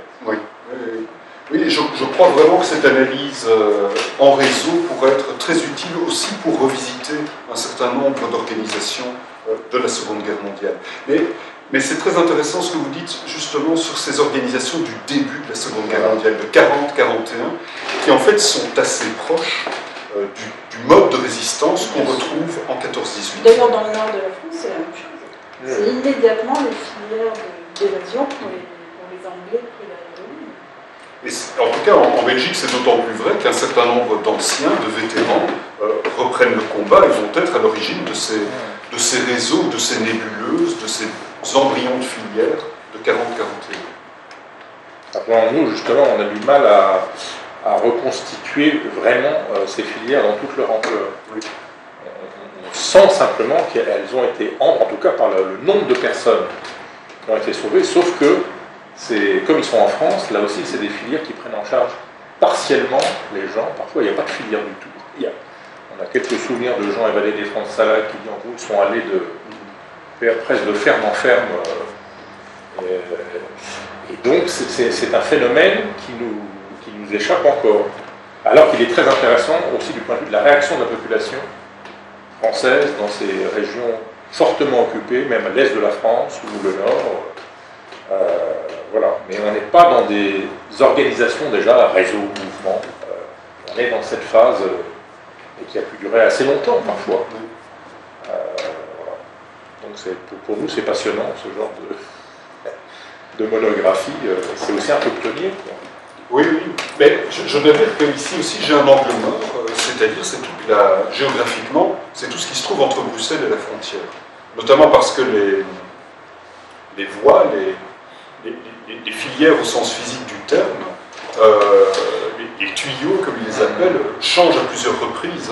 L'un est brûlé, notamment il y a tout ce fil électrique qui est installé à la frontière et qui va compliquer pendant le printemps 1915 les passages et qui va obliger les passeurs à continuellement changer de stratégie. Et on sent qu'ils s'appuient sur un certain nombre d'endroits de complicité locale, mais qu'on a beaucoup de mal à vraiment cerner. Donc on peut subodorer notamment qu'il y a un rôle assez important d'un certain nombre d'éléments de la population flamande, mais qu'il est très difficile de situer et d'identifier.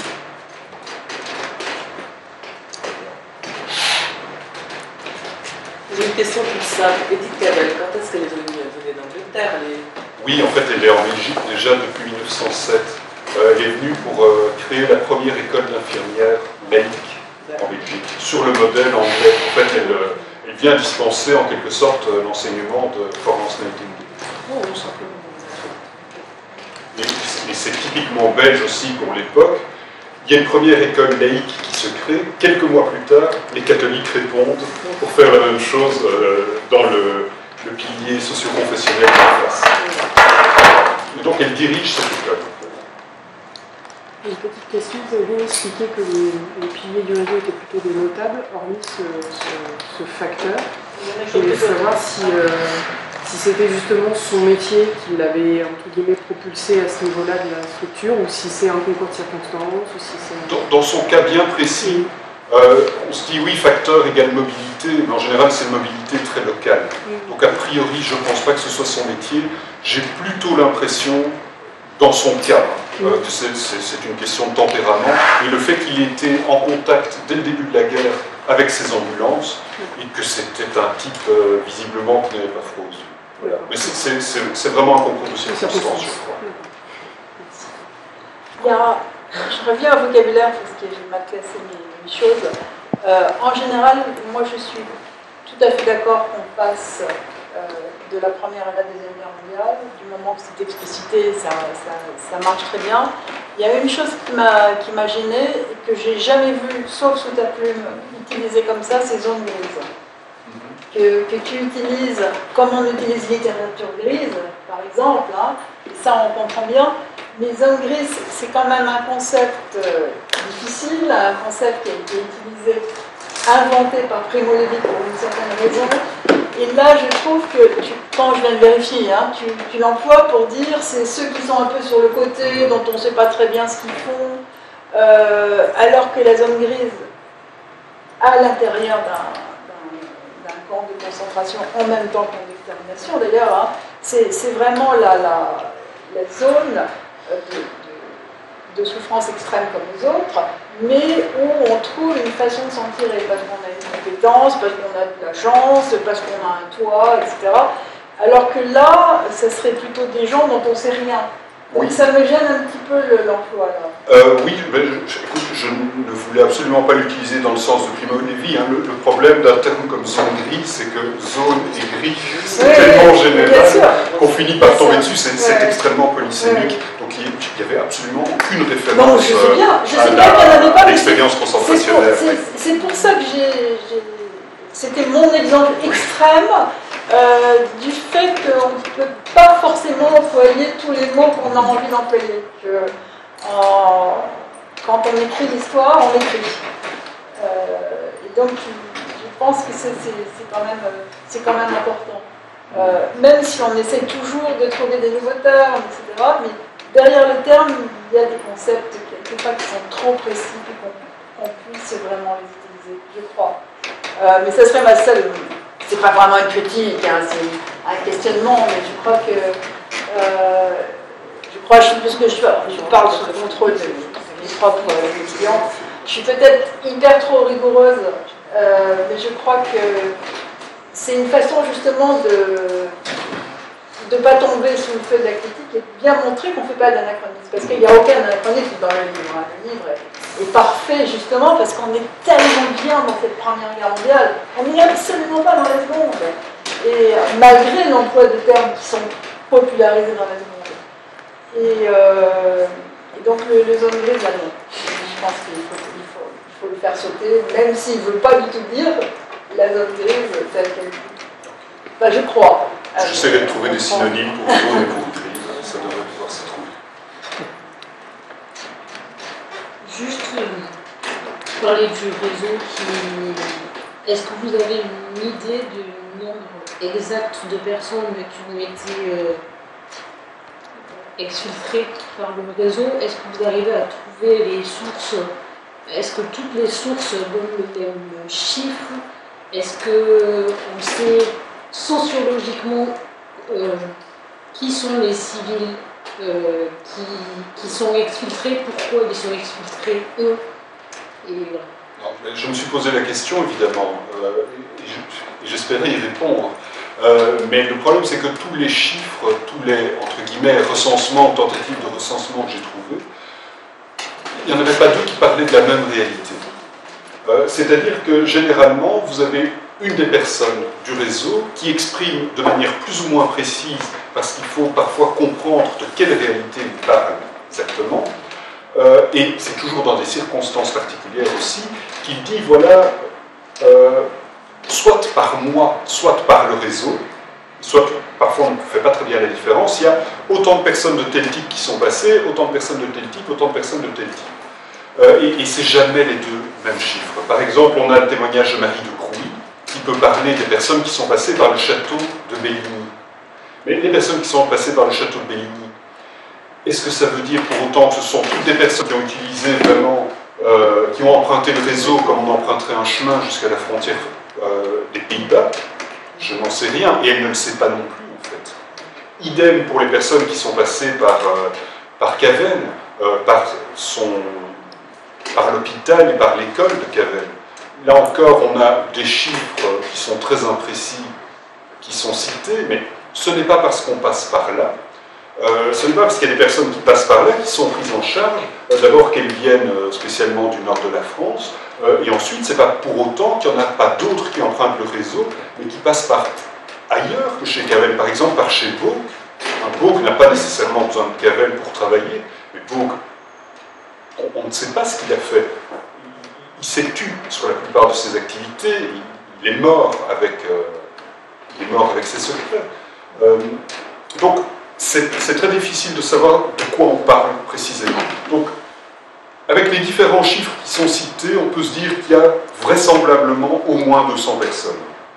Un certain nombre d'auteurs britanniques ont cité des chiffres beaucoup plus importants, mais à mon sens, ils se basent sur des extrapolations qui sont assez fantaisistes, notamment en comptant le nombre de soldats anglais qu'ils ont identifiés pendant une période bien précise, qui est le mois d'avril 1915, en extrapolant à l'ensemble de la période.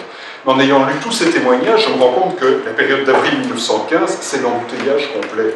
C'est la période pendant laquelle le réseau est le plus actif. Donc extrapoler n'a aucun sens sur base de ces chiffres. Donc je pense que le chiffre de 1000 qui est parfois avancé, ou 800 ou 600, de toute façon aucun de ces chiffres n'a le moindre rapport avec une réalité un tant soit peu tangible. Le seul chiffre sur lequel je suis à peu près certain, et sur lequel tous sont d'accord, c'est le chiffre de 2 soldats russes. Parce qu'eux étaient tellement particuliers, évidemment, que voilà, là ils ont été clairement identifiés, on sait par qui ils sont passés, et ce sont les 2 seuls Russes qui passent par le réseau. Pour le reste, ce sont des Britanniques, des Français et des Belges. Et du coup, par rapport aux témoignages inédits qui sont dans les archives de Bruxelles, qui a demandé ces témoignages? C'était par rapport à un devoir de mémoire, par rapport... Oui, c'est un devoir de mémoire. C'est toute une histoire, je vais la résumer très brièvement, parce que ce fonds est absolument génial pour, non seulement pour étudier cette affaire, mais aussi pour étudier l'ensemble de la, entre guillemets, résistance pendant la Première Guerre mondiale. C'est que, dès le printemps 1919, il y a un certain nombre d'anciens des réseaux, c'est d'abord des anciens des réseaux de renseignement, qui se réunissent et qui se disent toute cette épopée qu'on vient de vivre et qui joue un rôle très important dans la mémoire belge de l'occupation. Parce que notamment on a ces civils héroïsés, la Jeanne d'Arc belge, c'est-à-dire Gabriel Petit qui a fait l'espionnage pour les Anglais, etc. Qui joue sur un lequel grand un rôle. livre vient de sortir. Sur lequel un livre vient de sortir. De Sophie De Scapdriver. Qui est un peu l'équivalent des manuels pour la flamme, non pas Gabriel Petit, mais Sophie qui est néerlandophone. Sophie est 3 crans dessus de moi. Et donc c'est formidable de voir qu'il y a ces 2 livres qui sortent en même temps, avec un petit peu la même idée d'ailleurs. Parce que il y a encore plus de mémoire chez Sophie. Oui, la partie mémoire de l'héroïne Gabriel Petit est encore plus plus importante. Mais donc, sur base de cette initiative, de ces résistants qui se disent qu'ils viennent de vivre un élément important de l'épopée nationale, mais à l'issue d'une période assez traumatisante, l'occupation d'un pays, c'est pas rien, et en Belgique, elle a engendré énormément de tensions, notamment des tensions communautaires et autres, qui mettent en danger l'identité même de la nation. Mais ces personnes se disent qu'il ne faut pas que cette épopée s'évanouisse faute de traces. Et donc ils vont réunir très rapidement des témoignages, c'est-à-dire qu'ils vont essayer de dresser la liste de l'ensemble des personnes qui ont participé à l'ensemble des manifestations de la guerre clandestine, à commencer par le renseignement, mais ensuite ils s'étendent. Ils peuvent bénéficier d'un accès aux liquidateurs des réseaux qui ont opéré pour les différents services secrets, britanniques, belges, français. Donc ils ont déjà une belle documentation de ce côté-là, et en s'adressant à tous ces particuliers qui ont participé à cette guerre de l'ombre, ils vont quand même rassembler en 19 et en 20 plusieurs milliers de témoignages. Donc ces archives sont extrêmement riches. Je ne sais pas, je ne me suis pas amusé à les compter, mais en tout cas, à mon avis, il doit certainement y avoir au moins 2000 témoignages qui vont d'une demi-page à plus d'une centaine de pages. Donc c'est un fond d'une richesse absolument incroyable, et qui se constitue très rapidement. Récolté par écrit. Il demande par écrit le témoignage écrit. Oui, il y a tout un questionnaire, et ça concerne aussi bien la France que la Belgique. Évidemment, comme c'est une entreprise qui est initiée essentiellement par des Belges, en général, les réponses sont plus nombreuses en Belgique parce qu'ils ont plus de relais dans la société, tout simplement. Et comme c'est initié essentiellement par des francophones, on voit aussi que les réponses sont plus nombreuses parmi les francophones de Belgique que parmi les Flamands. Ce qui ne veut pas dire qu'il n'y a pas de réponse en Flandre, hein, bien au contraire, mais bon, on sent quand même qu'il y a... C'est pas deux poids, deux mesures, c'est simplement moins de relais d'un côté de la frontière nationale et de l'autre côté de la frontière linguistique. Pourquoi est-ce qu'ils sont restés inédits pourquoi est-ce qu'ils sont restés inédits? Il y en a qui ont été édités. Là, ils n'avaient pas de projet au-delà? Si, ils avaient des projets, mais en fait cette commission a fini par être plus ou moins dissoute, notamment faute de fonds, vers 1923. Mais il y avait tout un projet éditorial qui a commencé. Il y a eu 5 ou 6 livres qui ont été édités, déjà de 21 à 23, plus ou moins. Mais ils en prévoyaient une trentaine. Ils en prévoyaient une trentaine, dont notamment un livre qui devait être consacré au plus grand réseau français en territoire occupé, mais qui finalement n'a jamais vu le jour. Voilà. Mais plusieurs sont sortis. Je ne sais plus si celui sur Trullin fait partie de la série. Il y en a un sur Ziliox, qui est un Alsacien, qui est fusillé suite à toute une affaire d'espionnage. Oui, ça c'est Trullin, et puis il y en a quelques autres qui ont été édités. Donc, il y a eu un début d'édition. Et par la suite, un certain nombre de publicistes qui étaient assez proches de ce milieu. C'est un milieu très catholique aussi, donc là encore plus de relais dans le monde catholique, mais ont eu accès à certains témoignages. On le voit clairement dans la manière dont ils écrivent. Je pense particulièrement à Laurent Lombard, qui est un écrivain liégeois, qui va lui aussi, mais alors plutôt à la fin des années 30, quand on essaye de remobiliser le patriotisme en puisant dans les exemples édifiants de la Première Guerre mondiale, lui va assez bien utiliser cette documentation. Mais après la Seconde Guerre mondiale, elle est complètement tombée dans l'ombre. Pardon, je dis dans l'ombre parce qu'en fait, elle va être évacuée en Angleterre en 1940. Et en France, à l'inverse, les seuls qui a le permis, c'est les combattants militaires, les soldats. Donc, ces récits prennent une importance uniquement locale, totalement locale, et le reste du pays s'en fiche totalement. Mais en revanche, le mythe Cavell prend. Le mythe Cavell prend parce qu'il prend avec Louvain, avec le Lusitania, c'est la troisième catastrophe. Mais le fait qu'il y ait eu des Français dans le réseau, la masse des Français n'en savent strictement rien.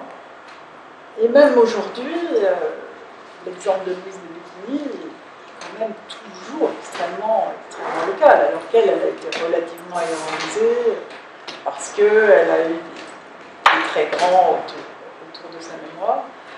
Mais ça n'a pas suffi pour que ça passe le cap, parce que le seul héros de la Grande Guerre pour la France, jusqu'à aujourd'hui, et ça traverse le siècle, c'est le combattant. C'est certainement pas le civil occupé, qui est un Boche-Guimard.